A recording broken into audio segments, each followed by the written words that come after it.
As I sit here, pen in hand, I can't help but reflect on the events that have unfolded in our small town of Oak Ridge, nestled in the heart of North Carolina. It's a place where everyone knows your name, where the smell of freshly baked apple pie wafts through the air on any given Sunday, and where the biggest excitement used to be the annual fall festival. But all that changed in ways we could never have imagined. My name is Amanda Collins, and I'm 22 years old. I've lived in Oak Ridge my entire life, surrounded by the same faces, the same streets, and the same comforting routines. At least, that's how it used to be.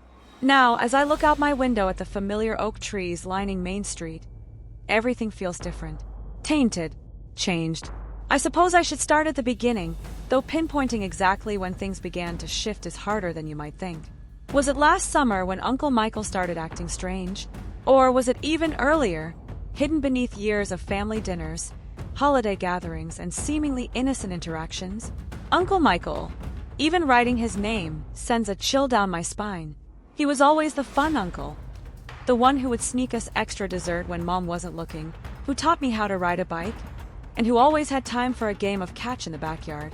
He was my father's brother, and after Dad passed away when I was 12, Uncle Michael stepped up, becoming an even bigger part of our lives. To the rest of Oak Ridge, Michael Harper was a pillar of the community. At 45, he owned the most successful real estate agency in town, sponsored Little League teams, and was always the first to volunteer for community events. His charming smile and easygoing nature made him popular with everyone from the elderly ladies at the church bake sale to the young professionals looking to buy their first homes. I remember the pride I felt walking down the street with him, hearing people call out, "Hey, Michael," and watching as he waved back, always with a kind word or a joke ready. It made me feel special, connected to someone so well-liked and respected. But somewhere along the line, things changed. It was subtle at first, so subtle that I questioned whether I was imagining things. A lingering hug that felt a little too long. A compliment about how I was growing into a beautiful young woman that made me uncomfortable. Glances that I caught out of the corner of my eye that seemed different. I tried to brush it off. This was Uncle Michael, after all. The man who had been there for me through thick and thin. The one who held me as I cried at my father's funeral, who helped me with my college applications, who always had my back. Surely I was reading too much into things.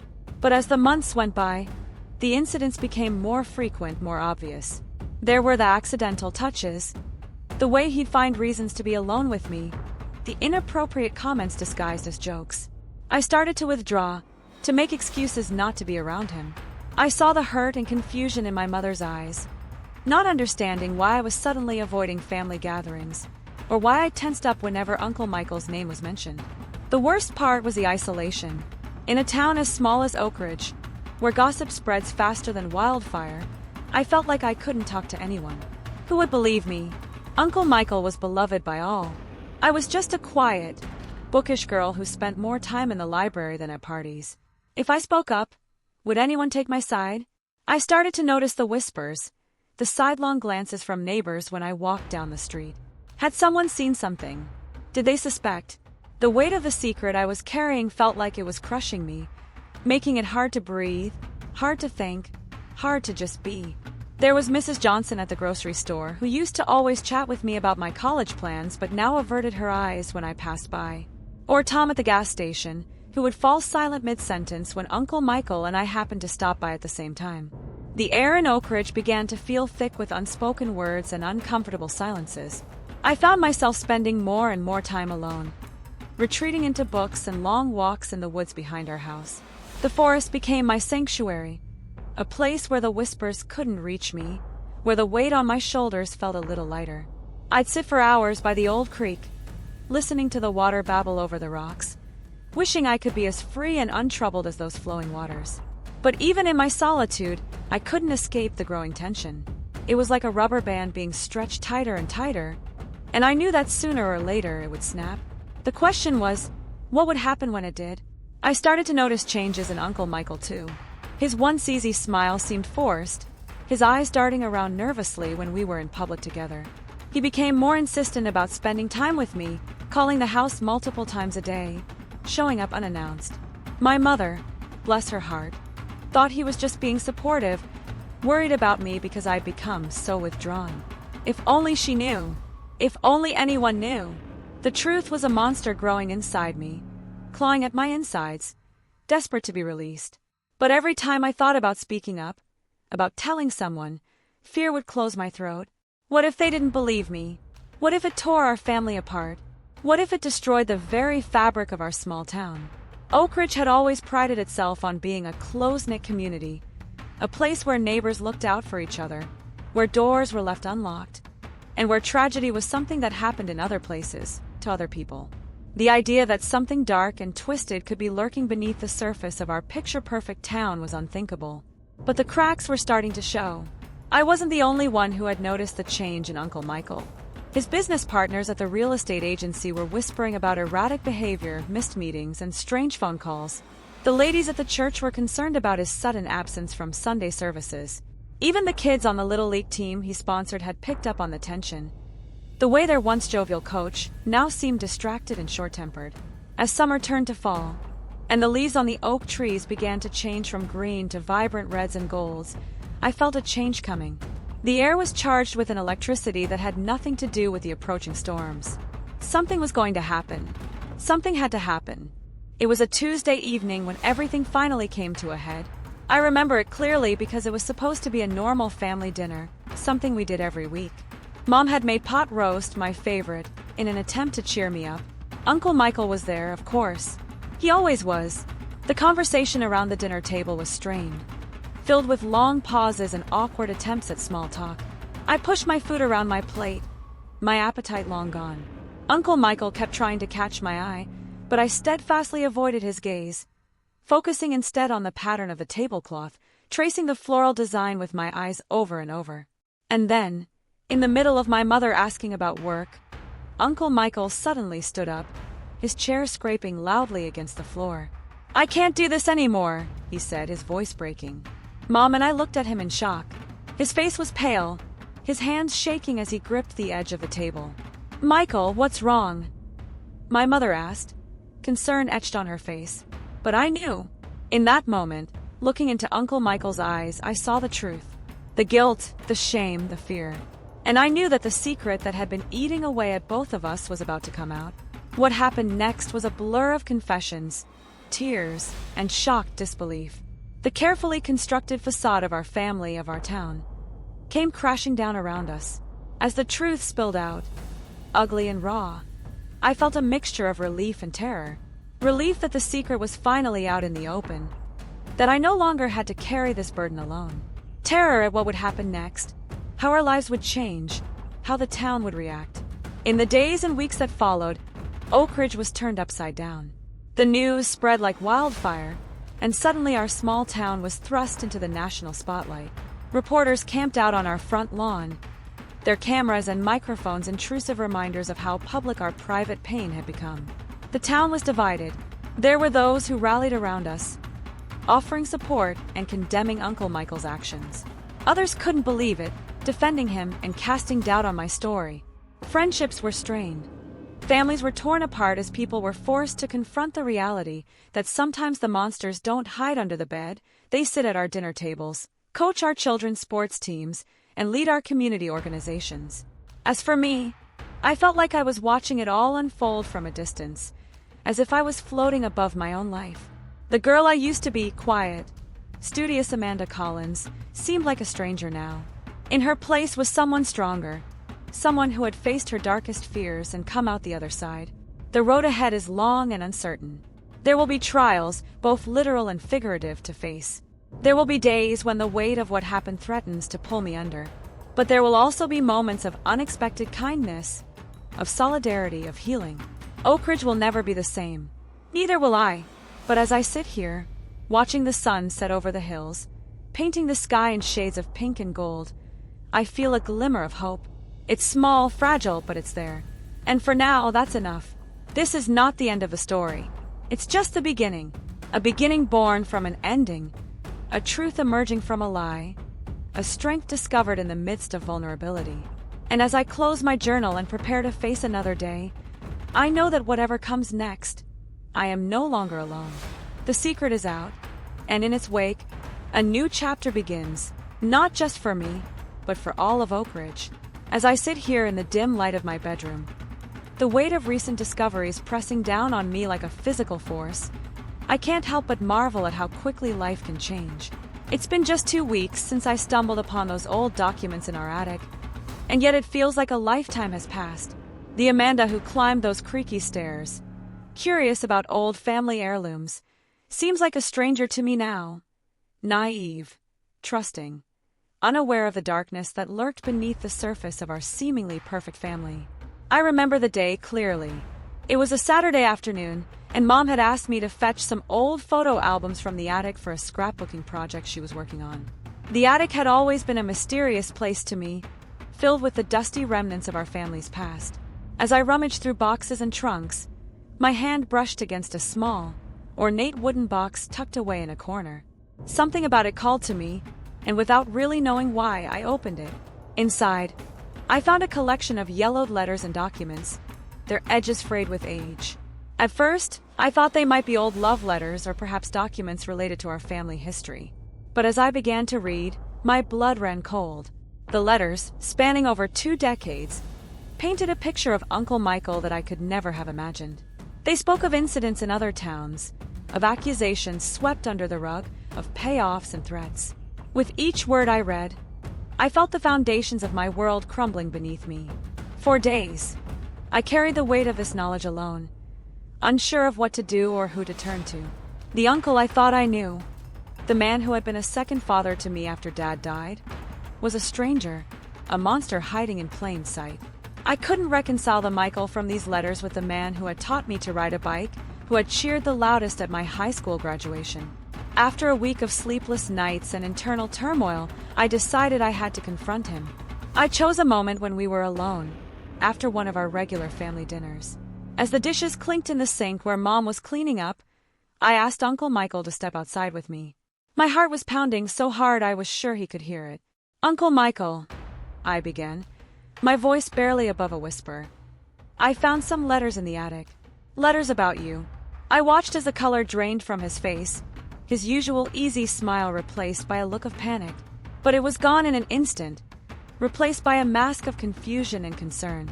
"I don't know what you're talking about, Amanda," he said, his voice steady but with an edge I'd never heard before. "What kind of letters?" I pressed on, describing what I'd read, watching his reactions carefully. With each detail I shared, I saw flickers of something dark pass behind his eyes. But he denied everything, his voice growing louder and more insistent with each passing moment. He accused me of misunderstanding, of making things up, even of trying to hurt him and the family. By the time we went back inside, I was shaking, tears streaming down my face. Uncle Michael smoothly explained to my worried mother that we'd had a disagreement about my future plans, nothing more. But as he spoke, his hand gripped my shoulder tightly, a silent warning. From that moment on, everything changed. The uncle who had once been my confidant and protector became my jailer. He was everywhere, dropping by the house unannounced, calling constantly to check on my whereabouts, even showing up at the library where I worked part-time. He always had an excuse, a reason to be there, but I could feel the weight of his gaze, the unspoken thread in every interaction. I began to notice other things too. The way he manipulated conversations, subtly turning my mother against my friends, suggesting that they were a bad influence. The offhand comments about how dangerous the world outside Oak Ridge was, especially for a young woman like me. The way he'd remind me of all he'd done for our family, the implicit guilt trip in his words. My world began to shrink. Friends I'd known since childhood suddenly became distant, put off by my newfound reticence and the constant presence of my uncle. I stopped going to social gatherings, afraid of what Uncle Michael might do or say. Even at home, I felt like I was walking on eggshells, constantly aware of his presence, of the secrets that hung in the air between us. Sleep became a luxury I could rarely afford. Night after night, I'd lie awake, replaying the events of the past weeks in my mind, searching for a way out. The letters I'd found weighed on me, hidden away in a spot I prayed Uncle Michael would never discover. I knew they were my only proof, my only leverage, but they were also a ticking time bomb. If he found them, I didn't want to think about what might happen. It was during one of these sleepless nights that the idea of leaving first took root in my mind. Oak Ridge, the only home I'd ever known, had become a prison. Every street held memories now tainted. Every familiar face a potential ally of Uncle Michael. The thought of running was terrifying, but the thought of staying was unbearable. I began to plan in secret, squirreling away what little money I could from my part-time job, researching bus routes out of town, even looking into shelters in nearby cities. But with each step I took towards freedom, the noose seemed to tighten.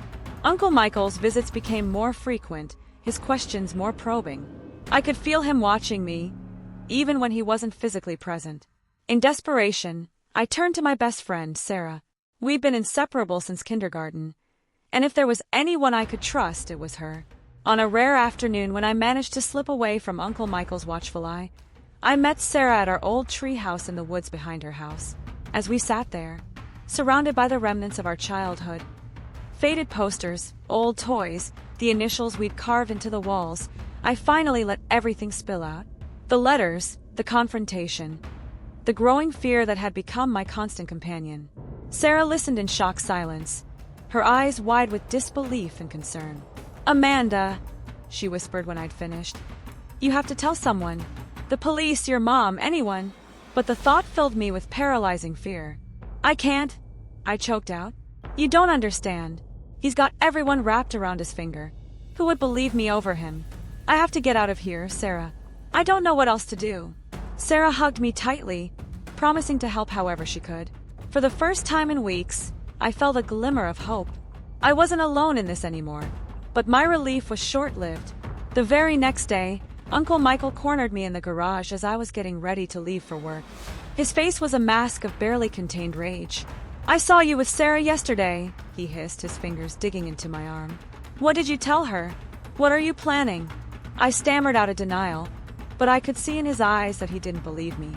The mask he'd worn for so long was slipping, revealing the monster beneath. As he towered over me, his voice low and threatening, I realized with chilling clarity that time was running out. Whatever I was going to do, I had to do it soon. That night, as I lay in bed listening to the sounds of the house settling around me, I made my decision. I would leave Oak Ridge. I would find a way to expose Uncle Michael for what he truly was. I would reclaim my life and my freedom, no matter the cost. But as I drifted off into an uneasy sleep, I couldn't shake the feeling that Uncle Michael was already one step ahead of me. The game of cat and mouse that had defined the past weeks was reaching its climax, and I feared what the final confrontation might bring.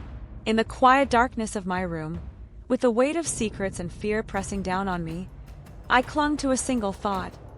I would not let him win. Whatever it took, whatever I had to do, I would break free from the web of lies and manipulation that had ensnared me. The road ahead was uncertain and fraught with danger, but it was a road I had to take. As the first light of dawn began to creep through my window, I rose, determination stealing my resolve. The final act of this twisted drama was about to begin, and I was ready to fight for my future, my freedom, and the truth that had been buried for far too long. The fluorescent lights of the hospital room buzzed incessantly, a constant reminder of where I was and how I'd gotten here. My body ached, a dull throb that seemed to pulse in time with the beeping of the monitors beside my bed. I closed my eyes, trying to shut out the sterile white walls and the concerned faces of the nurses who kept peeking in to check on me. But even in darkness, I couldn't escape the weight of what had happened, of what I knew I had to do next. It had all happened so fast. One moment, I was in my room, frantically packing a bag, determined to finally leave Oak Ridge and the suffocating grip of Uncle Michael behind. The next, he was there, his face contorted with a rage I'd never seen before. I remember the sound of glass shattering as he knocked over my bedside lamp, the sharp pain as I stumbled and fell against my desk, the terror that froze me in place as he loomed over me, demanding to know where I thought I was going. What happened after that was a blur of fear and adrenaline. Somehow, I'd managed to break free to run. I remember the cool night air on my face as I fled down the street, the sound of my own ragged breathing, and the growing certainty that I couldn't keep running forever. In desperation, I'd made my way to the hospital, concocting a story about a car accident as I stumbled into the emergency room. But now, lying in this hospital bed, I knew the lie wouldn't hold. The doctors had exchanged knowing glances as they examined my injuries, their gentle questions probing for a truth I wasn't ready to give. And beyond the walls of the hospital, I could almost feel the ripples of gossip spreading through Oak Ridge. In a town this small, secrets had a way of refusing to stay buried. As I lay there, my mind raced with the implications of what was to come. I thought of the letters hidden in my room, the damning evidence that could bring Uncle Michael's carefully constructed facade crashing down. I thought of my mother, who still didn't know the full extent of what had been happening right under her nose. And I thought of Sarah, my one true confidant in all of this, who had been urging me for weeks to go to the police. The police. The very thought sent a shiver down my spine. For so long, I convinced myself that no one would believe me, that Uncle Michael's influence in the town was too great. But now, as I touched the bruises forming on my arms and felt the ache in my ribs, I realized I no longer had a choice. This had to end, one way or another. As if summoned by my thoughts, there was a soft knock at the door. I opened my eyes to see two police officers entering the room, their faces a mixture of concern and professional detachment. "Miss Collins," the older of the two said, his voice gentle. "We'd like to ask you a few questions about what happened tonight if you're feeling up to it." I took a deep breath, wincing at the pain in my side. This was it, the moment of truth. As I began to speak, to finally let the whole, ugly truth spill out, I could almost feel the foundations of my world shifting. I told them everything. About the letters I'd found, about Uncle Michael's increasingly controlling behavior, about the confrontation that had led me here. With each word, I felt a weight lifting from my shoulders, replaced by a growing sense of dread about what would happen next. The officers listened intently, their expressions growing more serious with each passing moment. When I finished, the room fell into a heavy silence, broken only by the steady beep of the heart monitor. Finally, the younger officer spoke. "Miss Collins, what you're describing, it's very serious. We're going to need to investigate further, and we'll need to speak with your uncle." As they left the room, promising to post an officer outside my door for protection, I felt a strange mix of relief and terror. The truth was out now, but I knew this was only the beginning.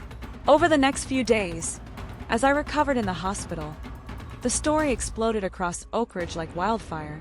Reporters camped outside, their cameras flashing whenever anyone entered or left the building. Inside, I was interviewed by more police officers, social workers, and even an FBI agent who had been called in to investigate some of Uncle Michael's business dealings that I'd mentioned. But it was the stream of visitors from town that truly drove home the magnitude of what was unfolding. People I'd known my whole life came forward with stories. A neighbor who had seen Uncle Michael lurking outside our house late at night, a former employee at his real estate agency who had suspected financial irregularities, even a teacher from my high school who admitted she had always felt uneasy about the way Uncle Michael interacted with young girls at school events. With each new revelation, I felt a mix of validation and horror. On one hand, I was no longer alone in my suspicions and fears. On the other, I couldn't help but wonder how things might have been different if someone had spoken up sooner. Through it all, my mother was a constant presence at my bedside, her face a mask of shock and grief. "I should have known," she kept saying, her voice hollow. "I should have protected you." I wanted to comfort her, to tell her it wasn't her fault, but the words stuck in my throat, because a small, angry part of me couldn't help but agree. As I grew stronger and the day of my release from the hospital approached, the tension in Oak Ridge reached a fever pitch. Uncle Michael had gone to ground, disappearing shortly after my initial report to the police. His house stood empty, crime scene tape fluttering across the front door. Rumors flew about where he might have gone, what he might do next. The night before I was set to be discharged, I woke to the sound of raised voices in the hallway. Straining to listen, I caught snatches of urgent conversation. "Spotted near the old mill. Considered armed and dangerous. Evacuate immediately." My heart pounded as I realized what was happening. Uncle Michael had returned to Oak Ridge, and he was making his last stand. The next few hours passed in a blur of controlled chaos. I was quickly transferred to a police-safe house on the outskirts of town, along with my mother and a few other potential targets. From our secluded vantage point, we could see the flashing lights of police cars converging on the center of town, hear the distant wail of sirens. As dawn broke, casting a pale light over the unfamiliar room where I'd spent the night, a grim-faced officer entered to give us an update. Uncle Michael had been cornered at the old textile mill, the abandoned building where kids used to dare each other to explore. He was armed and had taken a hostage, Sarah, my best friend, who had been on her way to visit me at the hospital. The news hit me like a physical blow. Sarah, who had stood by me through all of this, who had urged me to come forward, was now in danger because of me. The guilt and fear threatened to overwhelm me, but beneath it all, a steely resolve began to form. I knew Uncle Michael better than anyone. I knew how he thought, how he operated, and I knew that the standoff would only end one way unless someone intervened. Before I could second-guess myself, I was on my feet, ignoring the protests of my mother and the officers assigned to protect us. "I need to go there," I said, my voice steadier than I felt. "I can talk to him. I can end this." What followed was a heated debate, with the officers adamantly against putting me in harm's way. But as the minutes ticked by and reports came in of deteriorating negotiations at the mill, they began to waver. Finally, after extracting a promise that I would stay behind police lines and wear a bulletproof vest, they agreed to take me to the scene. As we drove through the empty streets of Oak Ridge, I tried to prepare myself for what was to come. This was it, the final confrontation, the moment that would determine not just my future, but the future of our entire town. The weight of it all pressed down on me, threatening to crush me beneath its enormity. But as we rounded the corner and the old mill came into view, surrounded by a sea of flashing lights and tense officers, I felt a strange calm settle over me. For the first time in months, I knew exactly what I had to do. Whatever happened next, I would face it head-on, with the truth as my shield and the hope for justice as my sword. As I stepped out of the car, my eyes fixed on the dilapidated building where Uncle Michael was making his last stand, I took a deep breath. The end was near, one way or another, and I was ready to see it through, no matter the cost. The night air was thick with tension as I sat in my darkened bedroom, every muscle in my body taut with anticipation. It had been 3 days since I'd been released from the hospital. 3 days of constant police presence outside our house. 3 days of jumping at every shadow and sound. Uncle Michael was still out there somewhere, and the entire town of Oak Ridge held its breath, waiting for the other shoe to drop. I couldn't sleep. Every time I closed my eyes, I saw his face, contorted with rage, heard his voice promising that this wasn't over. So instead, I sat in the old rocking chair by my window, watching the streetlights flicker and the occasional car pass by, its headlights cutting through the darkness like searchlights. It was just past 2 in the morning when I heard it, a soft creak from downstairs, barely audible over the hum of the air conditioner. At first, I thought I'd imagined it, my paranoid mind playing tricks on me. But then I heard it again, followed by the unmistakable sound of a floorboard groaning under someone's weight. My heart leapt into my throat. I knew, with a certainty that chilled me to my core, that Uncle Michael had come for me. The police officer who was supposed to be guarding the house, where was he? Had Uncle Michael somehow managed to slip past him?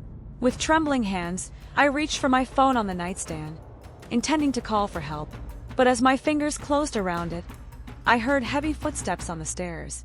He was coming, and there was no time. Panic threatened to overwhelm me as I looked around my room, searching for something, anything I could use to defend myself. My eyes fell on the old softball bat in the corner, a relic from my high school days. I grabbed it, the familiar weight of it in my hands providing a small measure of comfort.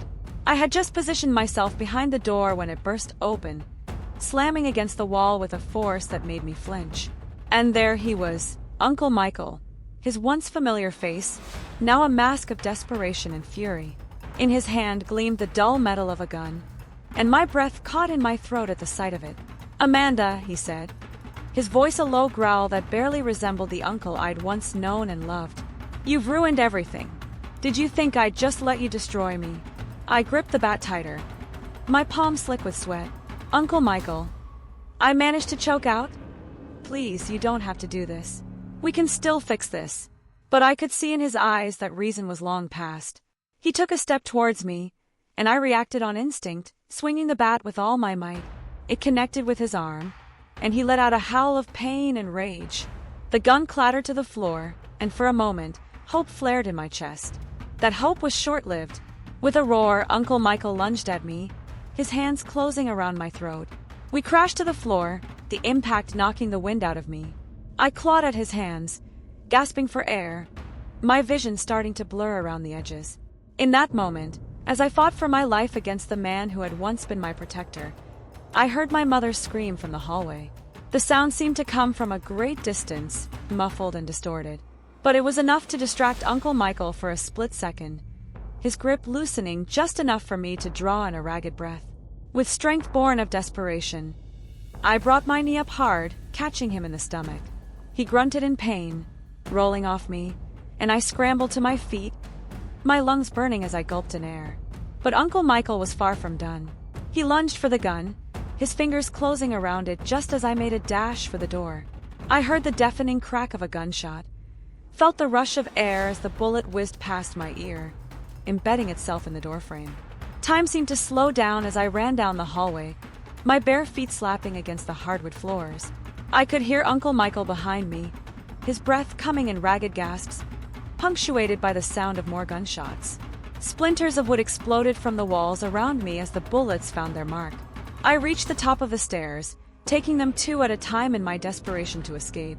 But in my haste, I missed a step, my ankle twisting painfully as I stumbled. I fell hard, tumbling down the last few steps to land in a heap at the bottom. Pain lanced through my body, but adrenaline kept me moving. I could hear Uncle Michael's heavy footsteps on the stairs behind me, knew that he was closing in. With a groan, I pulled myself to my feet, limping towards the front door. Just as my hand closed around the doorknob, I heard the unmistakable sound of sirens in the distance, growing louder with each passing second. Relief flooded through me, help was coming. If I could just hold out a little longer. But Uncle Michael had heard them too. With a snarl of frustration, he grabbed me from behind, spinning me around to face him.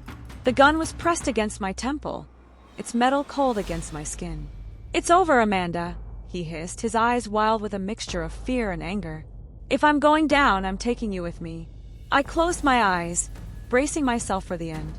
But in that moment, the front door burst open, flooding the entryway with the harsh glare of flashlights. "Police, drop your weapon." What happened next seemed to unfold in slow motion. Uncle Michael spun around, using me as a human shield, the gun now pressed against my ribs. I could feel his heart pounding against my back, his breath hot on my neck. "Stay back!" he shouted, his voice cracking with desperation. "I'll shoot her, I swear I will." The officers held their ground, their weapons trained on us. I could see the tension in their faces, the way their fingers hovered near their triggers. One wrong move, and this could all end in tragedy. "Mr. Harper," one of the officers said, his voice calm but firm, "let the girl go. There's no way out of this. Don't make it worse than it already is." For a moment, I thought Uncle Michael might actually listen. I felt his grip on me loosen slightly, heard the slight catch in his breath. But then, with a roar of defiance, he shoved me aside and raised his gun towards the officers. The sound of gunfire was deafening in the confined space of our entryway. I felt the rush of air as bullets flew past me, heard the sickening thud of impacts. And then silence. I opened my eyes, not realizing I had squeezed them shut. Uncle Michael lay on the floor, blood pooling beneath him. His eyes, once so full of life and warmth, now stared blankly at the ceiling. The gun had fallen from his lifeless hand, coming to rest just inches from where I stood. As the reality of what had just happened washed over me, my legs gave out. I sank to the floor, my whole body shaking with sobs. It was over. It was finally, truly over. The next few hours passed in a blur. Paramedics checked me over, treating the cuts and bruises I'd sustained in the fight. Detectives took my statement, their faces grim as I recounted the events of the night. And through it all, my mother held me close, her own tears mingling with mine. As dawn broke over Oak Ridge, casting a pale light over the crime scene that our home had become, I stood on the front porch, wrapped in a blanket. The street was filled with police cars and curious neighbors, all straining to catch a glimpse of the aftermath of the night's violence. I watched as they wheeled Uncle Michael's body out, zipped up in a black bag. Despite everything he had done, everything he had put me through, I felt a pang of grief, not for the man he had become, but for the uncle I had loved, the man I thought I had known. As the ambulance pulled away, its lights flashing silently in the early morning light, I knew that life in Oak Ridge would never be the same. The truth about Uncle Michael's double life was already spreading through town like wildfire, leaving shock and disbelief in its wake. But as I stood there, surrounded by the wreckage of the life I had known, I felt something else stirring within me: hope. Hope for a future free from fear. Hope for healing. Hope for justice. The road ahead would be long and difficult, but for the first time in months, I felt ready to face it. The sun climbed higher in the sky, burning away the last wisps of night. And as I turned to go back inside, to face whatever came next, I took a deep breath of the crisp morning air. The nightmare was over, and though the scars would remain, I knew that I had survived. I was still here, still standing. And that, I realized, was its own kind of victory. The days following that fateful night blurred together in a haze of police interviews, hushed conversations, and sleepless nights. I found myself sitting in our living room, now a makeshift command center for the investigation, watching as detectives combed through every aspect of Uncle Michael's life. The house I'd grown up in, once a sanctuary, now felt like a crime scene, which I supposed it was. As I sat there, wrapped in a blanket that couldn't quite chase away the chill that had settled in my bones, I watched the steady stream of people coming and going. Each one carried a piece of the puzzle that was slowly revealing the true extent of Uncle Michael's deception. Bank statements, property records, old photographs. All of it spread out on our dining room table, telling a story that none of us had ever suspected. Detective Simmons, a kind-faced woman with tired eyes, sat across from me, her voice gentle as she asked, "Amanda, did you ever notice anything unusual about your uncle's business dealings? Any late-night phone calls, mysterious meetings, anything like that?" I shook my head, feeling a familiar pang of guilt. I never really paid much attention, I admitted. He always seemed so successful, so respected. I guess I never thought to question it. She nodded, understanding in her eyes. "Don't blame yourself, honey. Michael Harper was very good at what he did, and that included keeping people in the dark." As the investigation unfolded, the true scope of Uncle Michael's activities began to come to light. It wasn't just the abuse and manipulation he'd inflicted on me, though that was bad enough. No, his web of deceit stretched far beyond our family, encompassing fraudulent real estate deals, money laundering, and even blackmail. The charming, successful businessman that Oak Ridge had known and loved was nothing more than a carefully crafted facade. I watched as people I'd known my whole life came forward with stories. A local shopkeeper who'd been pressured into a bad investment, a former employee who'd been silenced with threats, even members of the town council who'd been manipulated into approving shady development projects. With each new revelation, I felt my world shift a little more, the foundations of everything I'd believed crumbling away. The impact on Oak Ridge was profound. Our tight-knit community, once so proud of its small-town values and neighborly trust, now found itself grappling with suspicion and doubt. How could we have missed the signs? How could someone like Uncle Michael have thrived in our midst for so long? I saw it in the faces of people as I walked down the street. The sidelong glances, the hushed conversations that stopped abruptly as I approached. Some looked at me with pity, others with a mix of curiosity and wariness, as if trying to decide if I had been complicit in Uncle Michael's schemes. The weight of their stares was almost unbearable. Nights were the worst. Every time I closed my eyes, I was back in that moment. Uncle Michael's hands around my throat, the cold press of the gun against my temple, the deafening sound of gunshots. I'd wake up gasping for air, my sheets tangled around me, the echo of my own screams ringing in my ears. My mother tried her best to help, but I could see the toll it was taking on her too. The brother-in-law she trusted, the man who'd stepped in to help raise me after Dad died, he'd been a monster all along and she hadn't seen it. The guilt was eating her alive, just as it was me. We started seeing a therapist, Dr. Elaine Chin, who specialized in trauma. In her calm, sunlit office, I began the long, painful process of unpacking everything that had happened. "It's not your fault, Amanda," she'd tell me, her voice steady and reassuring. "You were a victim of a master manipulator. The fact that you survived, that you found the strength to speak out, that's incredibly brave." Brave? The word felt foreign, almost laughable. I didn't feel brave. I felt broken, used, naive. But as the weeks passed, As I continued to talk through my experiences with Dr. Chun and with the support group she connected me with, I began to see things differently. Slowly, painfully, I started to recognize the strength it had taken to stand up to Uncle Michael, to break free from his control. As summer faded into fall, and the investigation into Uncle Michael's activities began to wind down, a new challenge presented itself. The media, which had been circling our story like vultures from the beginning, now descended in full force. Reporters camped out on our lawn, shouting questions every time we stepped outside. Our phones rang constantly with requests for interviews, offers for book deals, promises of exclusive tell-alls. It was overwhelming, suffocating. I felt like I was losing control of my own story, my own life. That's when I made a decision that would change everything.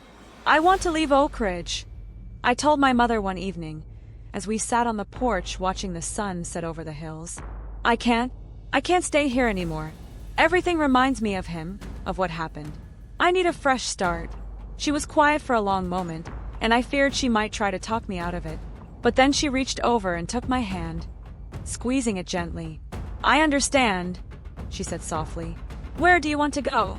The relief I felt at her acceptance was overwhelming. We spent the next few weeks making plans, researching cities, looking into colleges where I could transfer my credits. It felt good to have a goal, something to focus on beyond the trauma and the investigation. As news of our impending departure spread through Oak Ridge, I was surprised by the outpouring of support we received. People I'd known my whole life, neighbors, teachers, old classmates, came by to wish us well, to tell us how sorry they were for what we'd been through. It was bittersweet, a reminder of the community I'd once loved so deeply, now forever changed by Uncle Michael's actions. The day we left Oak Ridge dawned bright and clear, the kind of perfect fall day that had always made me love this town. As we loaded the last of our boxes into the moving truck, I took a moment to stand in the driveway, looking back at the house that had been the center of so much joy and so much pain. I thought about Uncle Michael, about the man I thought I knew and the monster he'd turned out to be. I thought about all the lives he'd touched, all the damage he'd done. And I thought about myself, the scared, confused girl I'd been, and the person I was becoming. As we drove out of Oak Ridge, watching the familiar streets and buildings fade away in the rearview mirror, I felt a mix of sadness and hope. Sadness for the innocence lost, for the community forever changed by one man's actions. But hope, too. Hope for a future where I could define myself beyond what had happened to me, where I could build a life free from the shadow of Uncle Michael's influence. I knew the road ahead wouldn't be easy. The trauma, the memories, the scars, both physical and emotional, would always be a part of me. But as we crossed the town line, leaving Oak Ridge behind, I felt something I hadn't experienced in a long time. Possibility. The story of Michael Harper and the secrets of Oak Ridge would always be a part of me, but it wouldn't define me. As we drove towards our new future, I made a silent promise to myself. I would heal, I would grow, and someday, I would find a way to use my experience to help others, to shed light on the darkness that can hide behind even the most charming facades. The open road stretched out before us, full of promise and uncertainty. And for the first time in what felt like forever, I was ready to face whatever came next. The chapter of my life in Oak Ridge had closed, but a new one was just beginning. And this time, I would be the author of my own story,